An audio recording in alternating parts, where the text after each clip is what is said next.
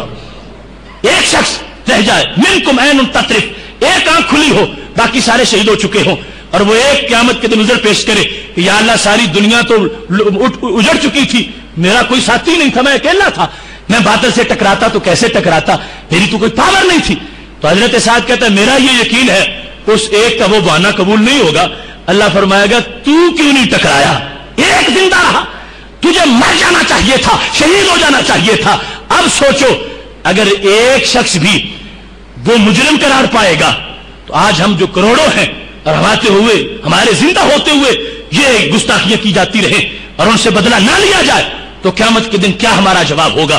اتنے 57 Islamic countries اور ان کے یہ کروڑوں بات انسان مسلمان سرکار کے دیوانے اور ساتھ موجود ہوں اور گستاخیاں مسلسل کرتے جائیں اور ان کا ہاتھ نہ روکا جائے اور ان کے سر نہ اتارے جائے اور درمیان میں مسلطیں ان کو پیش نظر رکھا جائے تو کل قیامت کے دن کس منہ سے نبی علیہ السلام کے سامنے ہم پیش ہو سکیں گے. میرے محبوب علیہ السلام کا یہ انداز ہمیں اس بات کو، یہ جو حضرت سعد نے چاہتے ہوئے پیغام دیا ہے، اس بات کو واضح کر رہا ہے کہ جیسے بھی حالات ہوں، جتنے بھی تلخ ماحول میں سے بندہ گزر رہا ہو، اس کا ایمان تب برقرار رہ سکے گا جب وہ ناموس نبی کے لیے ہر قربانی سے دریغ نہیں کرے گا اور اپنا قرض پورا اتار کر کے رہے گا.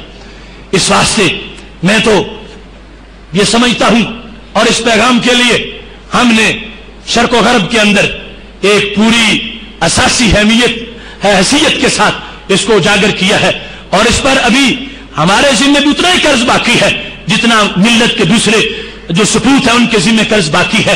لیکن مل جل کر اس قرض کو اتارنے کے لیے ہمیں کوشش کرنی چاہیے. اگر ایسے گستاخ خاکے بنائے اور اس کے بعد وہ اپنی طبی موت مرے تو کل قیامت کے دن ہمارا جواب مشکل ہوگا. ہم کیا بتا سکیں گے؟ وہ اتنی زندگی خود پا گئے اور پھر وہ طبی موت مرے بستر پر. اگر ملت کا کوئی ایک بندہ بھی اٹھ کے ان کے سر اتارے گا تو پوری ملت کا قرض اتر جائے گا. اس واسطے آج بھی حرارت ایمانی وہ ملت کے جگر میں موجود ہے اور یہ میرا ہی نہیں، ہر مرد با وفا کا اور ہر مرد حر کا اور ہر مومن کا یہ دل کا نغمہ ہے. نبی کے نام پر مٹنا شہادت ہی شہادت ہے، فضائے جیل میں رہنا عبادت ہی عبادت ہے. ہم اس عشق کے قائل نہیں جو دید سے بڑھ کے، ہمیں تو نام نامی بھی حرارت ہی حرارت ہے. بدن کی بوٹی بوٹی ہو زباں کڑوی نہیں ہوتی، نبی کے نام میں ایسی حلاوت ہی حلاوت ہے. لگا کے جان کی بازی بتایا ہے یہ عامر نے، جو ان کے راہ میں پگھلے سلامت ہی سلامت ہے. گواہی دے رہی ہیں آج بھی دیواریں برلن کی، گواہی دیتی ہیں اب بھی، گواہی دے رہی ہیں آج بھی دیواریں برلن کی. نہیں ہے خودکشی یہ تو شہادت ہی شہادت ہے. خلد میں مسکراتے ہوں گے عامر سرخرو ہو کر، مگر ہٹلر کے بیٹوں کو ندامت ہی ندامت ہے. اے آصف کلمہ حق کی صدا اپنی ڈیوٹی ہے، سزا اس جرم کی جو ہو سعادت ہی سعادت ہے. حضرت سعد نے جو ہمیں پیغام دیا تھا اس پیغام کے لحاظ سے آج اس دور کے اس اہم مسئلے پر اور کرنٹ ایشو پر ہمیں سوچنا ہے اور اس سلسلہ میں اپنی ڈیوٹی کو پورے کرتے ہوئے ہمیں کچھ لوگوں کا مواخذہ بھی کرنا ہے. اور اس بات کے بیان کیے بغیر میری گفتگو کبھی بھی پوری نہیں ہو سکتی کہ وہ لوگ جنہوں نے یہ رستے بنائے ہیں انہیں اپنے کیے پہ ندامت ہے. یقیناً آج ندامت ہے ان کو کہ جب پوری دنیا میں ایک اٹھا ہے، شورش پر احتجاج اٹھا ہے، خاکوں پر جو احتجاج ہوا ہے، اس احتجاج میں جو روح تھی وہ روح یقیناً امام احمد رضا بریلوی کے عقیدے کی تھی. اس کو ماننا پڑے گا اور کھلے دل سے ماننا پڑے گا. جن لوگوں نے یا رسول اللہ صلی اللہ علیہ وسلم کے لفظ کو شرک کہا تھا، آخر ان لوگوں نے اس کے سٹیکر کیوں چھاپے؟ آج حجاز مقدس کے کونے کونے پہ، دیواروں پر اور دکانوں پر اور کاروں پر اگر یہ لکھا ہے لبیک یا رسول اللہ صلی اللہ علیہ وسلم، تو ہم پوچھتے ہیں کہ یا رسول اللہ اگر شرک تھا تو اب کیسے جائز ہوا؟ اور اگر شرک نہیں تھا تو پہلے تم نے کیوں جرم کیا؟ اس واسطے اگر آج کہتے ہو فدا کا ابی و امی یا رسول اللہ مستاقون لرویا کا یا رسول اللہ نہورنا دون نہرے کا یا رسول اللہ، اگر آج اس کو سمجھتے ہو کہ یہ بولنا ضروری ہے تو پھر ماننا پڑے گا کہ یہ نہ بولنے کی وجہ سے باطل کے حوصلے بڑے ہیں۔ اگر شروع سے یہ بولا جاتا، پتا چلتا باطل پرستوں کو کہ یہ آج بھی نبی سے وابستہ ہے، آج بھی ان کا تعلق ہے، آج بھی ان کا گزارا ان کے بغیر نہیں، انہیں پتا چلتا کہ ہم تو آگ کی شعلوں کو دعوت دیں گے اگر ہم ان کے پیغمبر کے خاکے بنائیں گے۔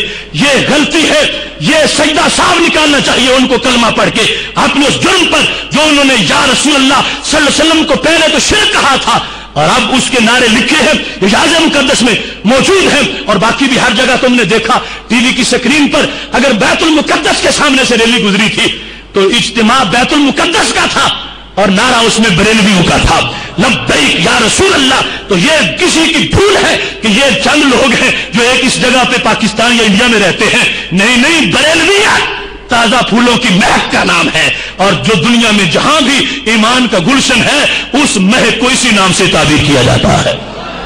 اب قدس کی ریلی ہو، استنبول کی ریلی ہو، مصر کی ریلی ہو، مراکش کی ریلی ہو، ہر ریلی کا نعرہ وہی ہے جو ہمارا نعرہ ہے۔ تو اس نعرے کو جن لوگوں نے گھٹن میں بھی محفوظ رکھا اور اپنی روح سے اس کی حفاظت کی ہے تو ماننا پڑے گا اگر آج باطل کے خلاف اگر ان کو حرارت محسوس ہوئی ہے تو وہ عقیدہ تھا جس عقیدے پہ اہل سنت نے پہرا دیا ہے۔ اور ان لوگوں کی طرف سے خرابی تھی کہ دن رات انہوں نے درس دینے میں کوئی حد نہ چھوڑی، کسر نہ چھوڑی، یہ کہنے میں کہ نبی بس داغ دینے ہی آئے تھے، اور حسبنا اللہ کہہ کے کہ جس کا تعلق تو ابو جہل کے مقابلے میں تھا کہ اللہ فرما رہا محبوب نے کہو ابو جہل کی کوئی ضرورت نہیں، میرے اللہ کافی ہے میرے لیے، اور انہوں نے اس کو پیغمبر کے مقابلے میں پڑھنا شروع کیا ہوا تھا، حسبنا اللہ کو پیغمبر کی اپوزیشن بنایا ہوا تھا کہ اب نبی کی کوئی ضرورت نہیں، اللہ کافی ہے۔ تو پھر آپ بتاؤ نبی کی ضرورت کیوں پڑی؟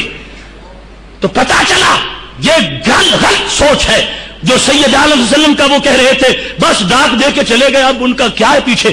نہیں، ان کے بغیر ایک منٹ بھی زمین کا نہیں بہ رہ سکتا، آسمان باقی نہیں رہ سکتا، ایمان نہیں رہ سکتا۔ اس واسطے ان لوگوں کو اب طائب ہونا چاہیے اور اس رستے پہ آنا چاہیے جو واعتصموا بحبل اللہ کا ہے، اللہ کی اس رسی کو پکڑ لیں، ولا تفرقوا، اور پھر ہم سے آگے پیچھے نہ ہو۔ یہ سیدھی سڑک شہر شفاعت نگر کی ہے۔ یہاں یہ بات بھی ہر ذی عقل انسان اس کو مانے گا۔ خاکوں میں گستاخی ہوئی تو کیا تھا؟ لکیریں بنی ہوئی تھی، ایک شخص کاغذ پہ اس ذات کی مثل بنانے پہ تل گیا جس کی مثل رب نے نہیں بنائی، گستاخی ہو گئی کہ تم نے یہ کاغذ پہ لکیریں کیوں بنائی؟ ساری دنیا اٹھی، اگرچہ اس میں کچھ الفاظ بھی بعد میں یعنی دماغ میں بم وغیرہ نصب کیا گیا، یہ باتیں ہیں، لیکن اصل گستاخی خاکہ بنانا ہی ہے۔ جب فلپ اٹی نے سیرت کی کتاب لکھی تھی اور نبی علیہ السلام کو معراج کی طرف جاتے دکھایا تھا کہ سواری پہ بیٹھے ہیں اور جبریل نے نکیل پکڑی ہوئی ہے، تو ساری دنیا نے کہا کہ یہ تم نے گستاخی کی ہے شان رسالت میں، جب اللہ ان کی مثل کوئی نہیں پیدا کرتا تو تم نے تصویر کیسے بنائی ہے؟ تو ایک ہے کاغذ پر لکیریں بنانا اور وہ لکیریں یہ بولنے کہ ہم مسلمانوں کے نبی کی مثل ہیں۔ اگر مثل نہ کہا جائے تو کوئی لکیریں بنتی رہتی ہیں، کوئی احتجاج ہوتا ہے؟ ان لکیروں پر احتجاج کیوں ہوا کہ ان لکیروں کو ہمارے نبی علیہ السلام کی مثل کہا گیا؟ دیکھنے والا سمجھ سکتا ہے کہ بنانے والے نے کہہ دیا ہے کہ یہ لکیریں مثل ہیں، اب خود مجھے تم فتوا دو، یہ تم میں سے ہر بندہ فتوا دے سکتا ہے۔ ایک ہے کسی کی لکیریں بنانا کاغذ پر اور ایک ہے منہ سے اس کو گالی دینا۔ تو کیا منہ سے بولنا بڑا جرم ہے یا لکیریں بنانا بڑا جرم؟ لکیریں تو کوئی سمجھے گا، دماغ ہوگا، اس کے بعد جا کے بات بنے گی، خاکہ پورا ہوگا اور پھر گستاخی نکلے گی اور زبان سے فوراً لفظ بنیں گے اور گستاخی بن جائے گی۔ فتویٰ تم سے یہ پوچھ رہا ہوں، اگر کاغذ میں لکیریں بنا کے ان کو سرکار کی مثل کہا جائے تو گستاخی ہے، تو جو خود اپنے منہ سے کہے کہ میں مثل ہوں تو یہ گستاخی کیوں نہیں؟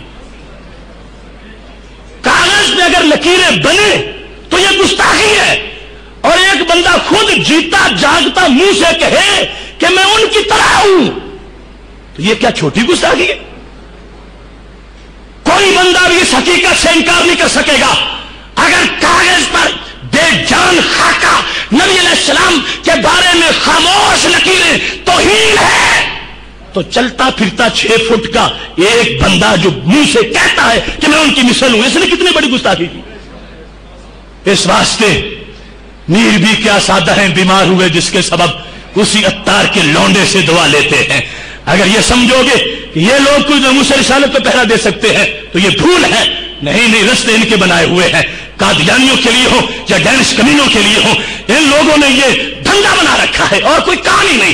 یہ توحید ہے، یہ درس قرآن ہے، یہ تبلیغ ہے اور یہ ختم بخاری ہے کہ جب تک اپنے آپ کو نبی علیہ السلام کی مثل نہ کہہ لے اس وقت تک چین ہی نہیں آتا۔ اور اس سے ان لوگوں کے حوصلے بڑھ گئے کہ جو روز آپ خود اپنی مثل کہتے رہتے ہیں، ہم کہہ دیں گے تو کیا ہوگا۔ ان کو پتا چلا کہ یہ مثل کہنے والے اس امت کے 2 نمبر کا طبقہ ہے، اصل وہ ہے جو ان کی مثل کسی کو نہیں مانتے۔ تب احتجاج ہوا، ورنہ ان کو جو خود مثل بنے، کاغذ کی مثل پر کیا اعتراض ہونا چاہیے تھا۔